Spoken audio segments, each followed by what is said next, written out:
Bem-vindos a mais uma Janela da Bíblia.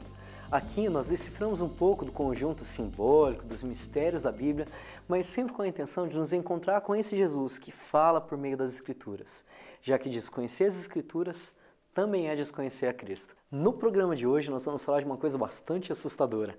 É difícil encontrar alguém que não tenha medo de cobras, não é?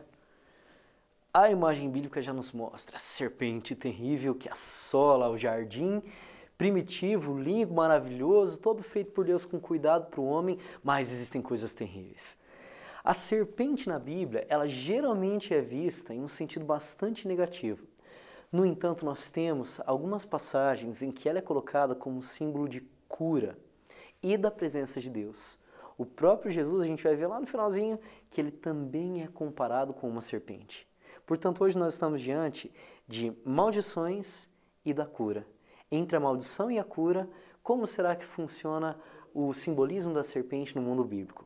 Hoje nós vamos descobrir. Vem com a gente!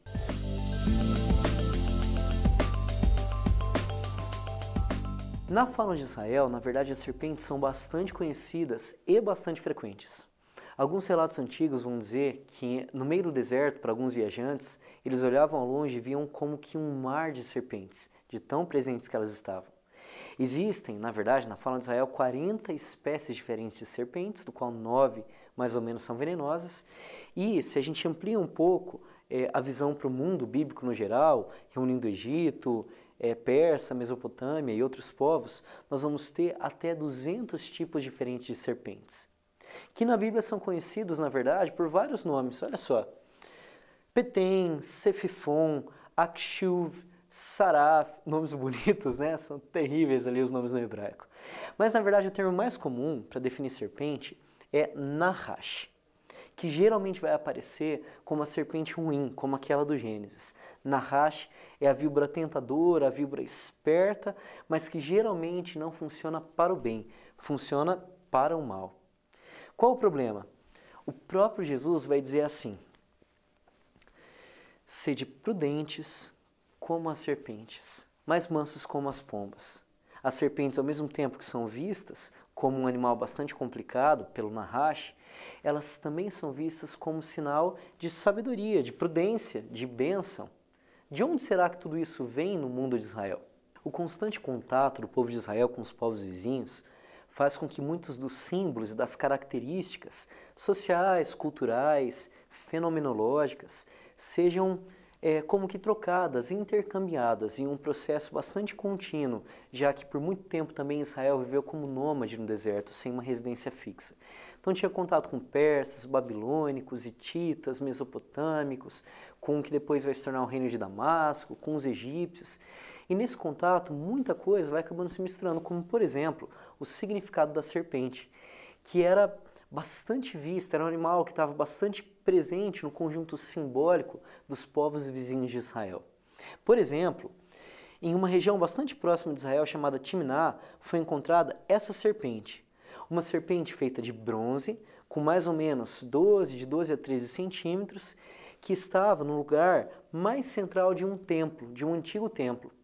Isso significa, muito provavelmente, que as serpentes elas tinham um papel no culto dos povos vizinhos de Israel bastante importante na antiguidade.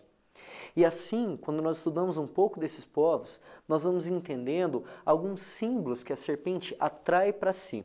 Vamos dar uma conferida neles.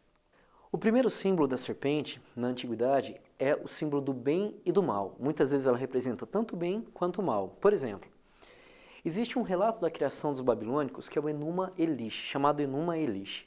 E nesse relato nós temos uma luta entre duas grandes divindades. A primeira delas é Marduk, um deus na forma de dragão, com uma cabeça de serpentes, e na verdade a sua cabeça tem chifres. O chifre, na verdade, simboliza a sabedoria e por isso está ligado ao poder do bem. Portanto, essa é a serpente do bem, mas que luta contra Tiamat, uma serpente hostil dos mares que simboliza o mal. Também para os povos babilônicos, de uma região chamada Suméria, existe uma grande epopeia, ou seja, um relato como se fosse um relato heróico da antiguidade, que é chamada Epopeia de Gilgamesh.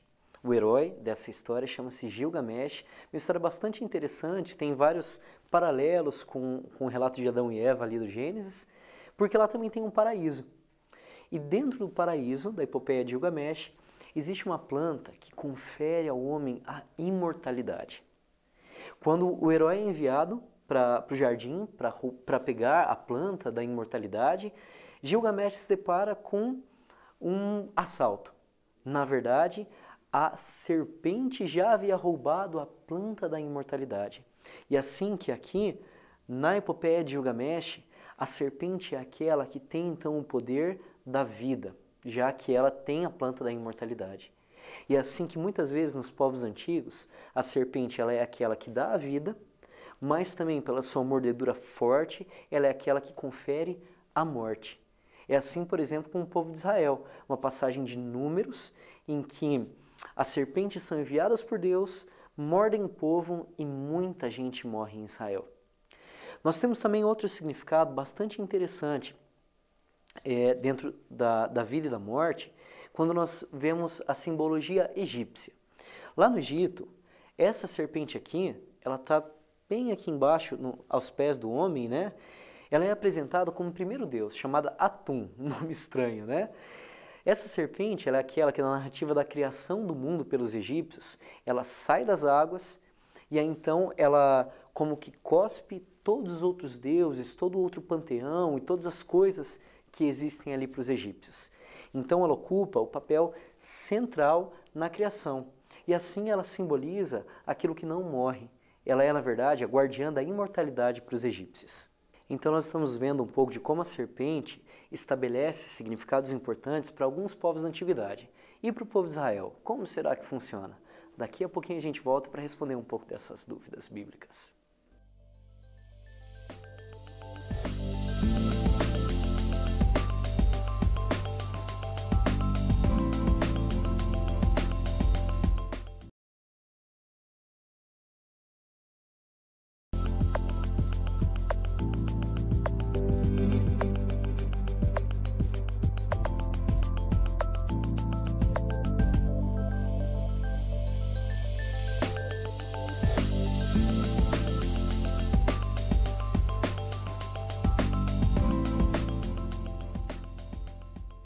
Nós estamos hoje aqui na Janela da Bíblia conhecendo um pouco do significado da serpente nos povos vizinhos de Israel para entender qual é a simbologia da serpente expressa no nosso texto bíblico. Um dos símbolos importantes da serpente para o povo de Israel, especificamente, é um símbolo de proteção e cura. Na verdade, isso é bastante evidente para quem um dia já morou no sítio, por exemplo. Vez ou outra andando, caminhando no sítio ali, a gente encontra um pedaço de pele de cobra. Porque a cobra ela vai trocando de pele, vai deixando a pele dela abandonada por aí, né?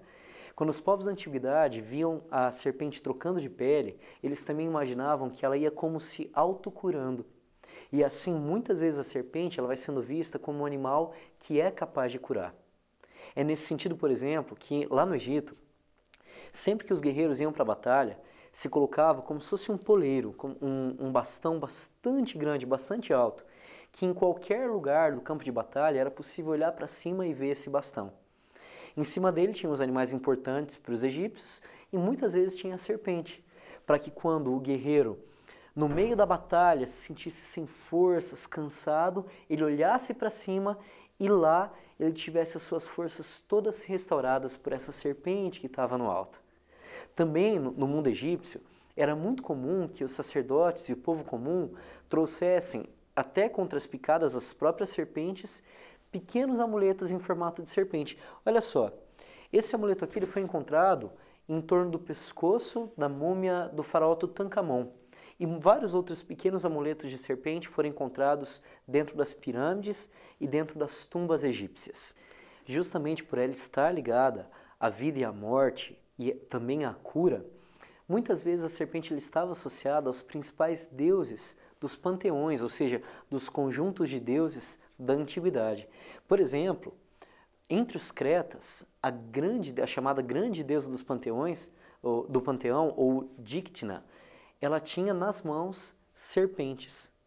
Também vai acontecer em alguns vasos que eram usados para liturgia ou usados para rituais de cura, eles eram entrelaçados por serpentes. Esse daqui, por exemplo, é um vaso para o culto do deus cananeu Mecal. E era muito comum que as serpentes elas acompanhassem então esses grandes deuses, inclusive guardando encantamentos ou óleos que eram usados para cura. Inclusive, no panteão greco-romano, nós vamos ter um deus, lá os deuses vão mudar de nome dependendo da cultura, né? Nós vamos ter um deus chamado Asclépio ou Esculápio, que ele também vai ser chamado de Hermes ou Mercúrio. E é bastante interessante porque esse deus vai ser justamente relacionado à cura, vai ser o deus curador. E olha só que interessante que ele tem nas mãos. Ele tem um tronco de árvore e sobre o tronco de árvore sobe uma serpente.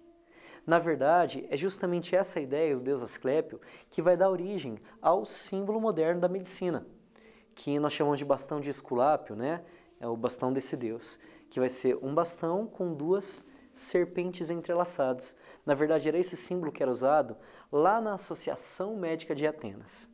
E por fim, um dos símbolos mais importantes também para a antiguidade é que a serpente funciona como um ideal de sabedoria e de inteligência, de poder também.